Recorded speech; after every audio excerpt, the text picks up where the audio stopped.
नमस्कार साथियों, एक बार स्वागत करते हैं आपका पुनः।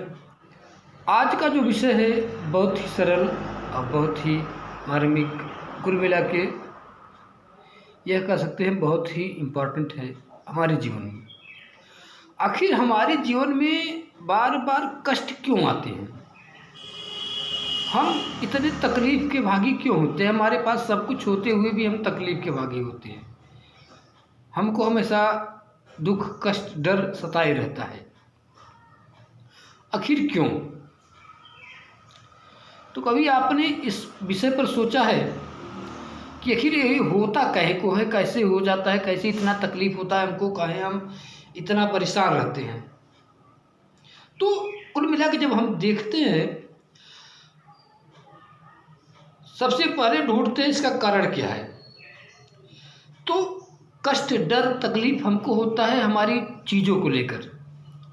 हमने जो बनाया, हमने जो पाया, हमने जो इकट्ठा किया है, उन वस्तुओं को लेकर, चाहे वो परिवार हो, चाहे वह संपत्ति हो, कुछ भी हो सकता है, कि कहीं यह हमसे बिछड़ न जाए, कहीं इसको हम खो न दे। इन चीज़ों को लेकर हमको एक डर बनी रहती है और वही वस्तुएं हमें जीवन में तकलीफ़ भी देती हैं, परंतु हम उसे छोड़ना नहीं चाहते। तो ऐसा क्या करें कि हम उसको छोड़े भी न, हमें उसके खो जाने का डर भी न हो? इस पर वास्तविकता से विचार किया जाए तो कुछ हल इसका मिल सकता है। समस्याएं कितनी भी कठिन हो, कितना भी गूढ़ हो, पर अगर हम उसे ध्यान से एनालिसिस करते हैं, उसका देख रेख करते हैं, तो वो हमें वास्तव में कुछ न कुछ रिजल्ट मिलता है। अभी हम ध्यान देते हैं, आगे चलते हैं चर्चा पर।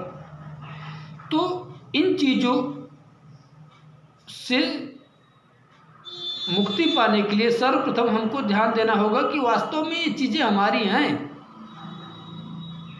और हैं तो किस लिए हैं।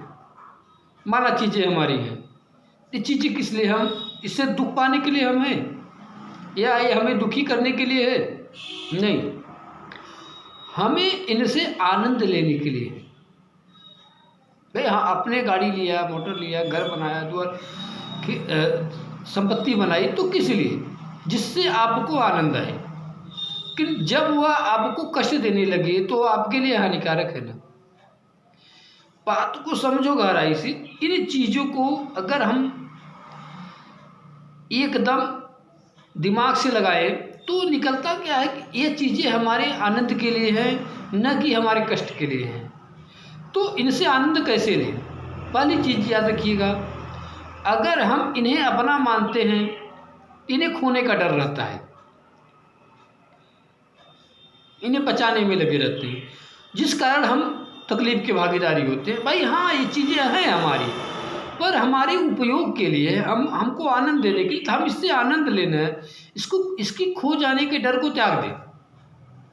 खो जाएगा फिर जिद करेंगे। चीज़ें हम सब यही पाते हैं। हम माँ के पेट से आते हैं, अकेले आते हैं, एक भी पैसा लेकर नहीं आते।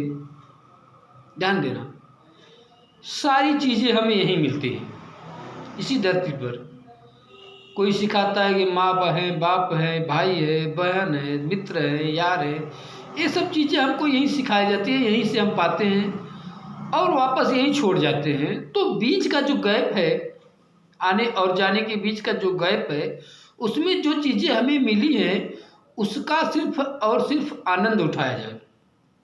कुल मिला के अगर हम आनंद उठाते हैं, हम खुशीपूर्वक उस वस्तुओं को अपने जीवन के आनंद के लिए प्रयोग करते हैं, तब तो ठीक है। तब उससे बेनिफिट क्या होगा? आपको उनके खोने का डर नहीं होगा। आप इनको जानिए कि यह वस्तुएं आपकी सुविधा के लिए हैं, न कि आपके दुख के लिए। आप सिर्फ इससे आनंद का अनुभव कीजिए, तो जीवन का रस मिलना चालू हो जाएगा। जब तक हम इसे अपना समझ के इसे बचाने के चक्कर में रहेंगे, जीवन का रस खत्म होता जाएगा, हमारा जीवन नीरस और बेबस होता जाएगा। तो वस्तुओं को, चाहे वह हमारा संबंध हो, चाहे वह हमारी संपत्ति हो, तो उनका आनंद उठाइए। आपने मान मर्यादा बनाया है तो समाज में जाइए तो उसका आनंद उठाइए। आपके पास बच्चे हैं तो उनके साथ जाकर उनका आनंद उठाइए। बीवी है तो उनके साथ उनका आनंद उठाइए। माता पिता हैं तो उनके साथ बैठ के उनके प्रेम का आनंद उठाइए।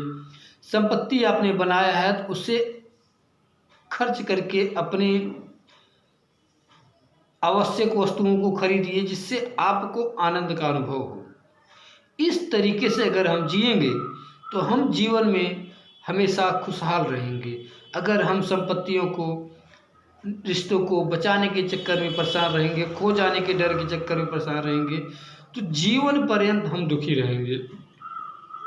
तो आशा है आप सभी लोग समझ गए होंगे बढ़िया से। सिर्फ और सिर्फ एक बात को ध्यान में रखिएगा, जो भी वस्तु ये प्रकृति ने हमको दी है, चाहे वह सजीव हो चाहे वह निर्जीव हो, वह हमसे आनंद ले रहा है, हम उससे आनंद ले रहे हैं। यही एक जीवन का तरीका है जिससे हम दोनों, हमारा पूरा सृष्टि चल रहा है। हर कोई, इसे कहते हैं ना, स्वार्थ लाए करें सब प्रीति, यही है दुनिया की रीति। तो स्वार्थ लाए करें सब स्वार्थ के लगा के ही प्रीत करते हैं, ये बात सत्य है। तो हमको भी तो उसी श्रेणी में चलना चाहिए।